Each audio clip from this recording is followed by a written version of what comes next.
असांजे गैस जो इहो हाल आहे 24 कलाकनि में असां 4 कलाक गैस था मारियूं। असां कीअं चऊं त हिन मुल्क में रहूं था असां त चऊं था असां जंगल में रहूं था जिते को बि कानून को बि ऑफिसर नथो ॾिजे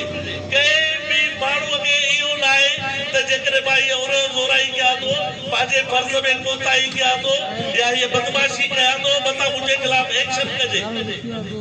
छो त असांजो नुमाइंदो न आहे असांजो नुमाइंदो असांजो कासिद न आहे असांजो नुमाइंदो पाण खे हुकुमरान सम्झे थो ऐं उतो अप्रूवल वठी थो अचे उतो पहिरें पई अप्रूवल वठी थो अचे जिथे सम्झे थो त मां जेकॾहिं हिननि हारायो बि त मां उतो खटी ईंदुसि हू असांखे पंहिंजी रैयत पंहिंजो गुलाम सम्झे थो ऐं पाण खे असांजो हुकुमरान सम्झे थो उहो हुकुमरान सम्झे थो जेको असांजो नुमाइंदो आहे असांजो कासिद आहे जेकॾहिं असां ही आङूठो हुन ते न हणूं बेल्ट पेपर ते त हुन जी आङूठे जेतिरी बि इज़त न रहंदी। पोइ छो असां 5 सालनि में हुननि खे आङूठो हणी ऐं आङूठे जहिड़नि माण्हुनि खे आङूठो ई वापसि मिले थो आङूठे जहिड़नि माण्हुनि खां असांखे आङूठो ई वापसि मिले थो। उते जॾहिं इलेक्शन जो माहौल आहे वॾा भाकुर साईं अरे फलाणो त मुंहिंजो यार आहे ओ बाबा हिन फलाणे पकड़ण वारे ने मूंखे हिन खां समोसा वठणा आहे हाणे असांजो माण्हू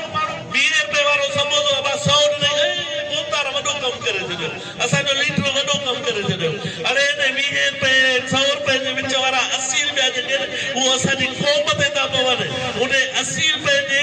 चक्कर में 5 साल असांजो इस्तेसाल करे थो जेके पंहिंजे फैमिलियुनि जा न आहिनि जेके पंहिंजे बिरादरियुनि जा न आहिनि उहे तव्हांजो छा कंदा उहो असांखे पंहिंजो हुकुमरान सम्झनि था। मुतहिद थियो लीको इहो आहे को इख़्तिलाफ़ करे सघे थो को दोस्त सां जेकॾहिं पर लीको इहो आहे त असांखे पाण हेठों खां अचूं पाण संभालियूं हिन महिल एहतिजाजनि में बि त आहियूं न पंहिंजो वक़्तु ॾियूं था न उहो इलेक्शन जे टाइम में अचो पंहिंजे शहर जा माण्हू गॾु थी इन्हनि बोतारनि खे इन्हनि सरदारनि खे इन्हनि गाड़े बोड़ वारनि खे शिकस्त ॾियूं ऐं पंहिंजे नौजवाननि जो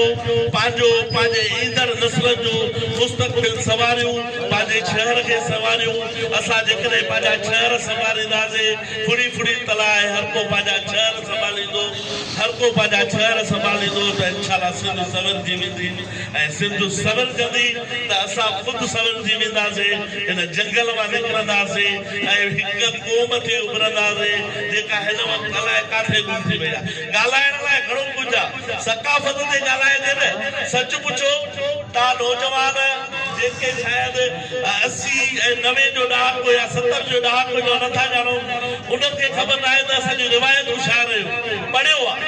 पर असां ॾिठो आहे।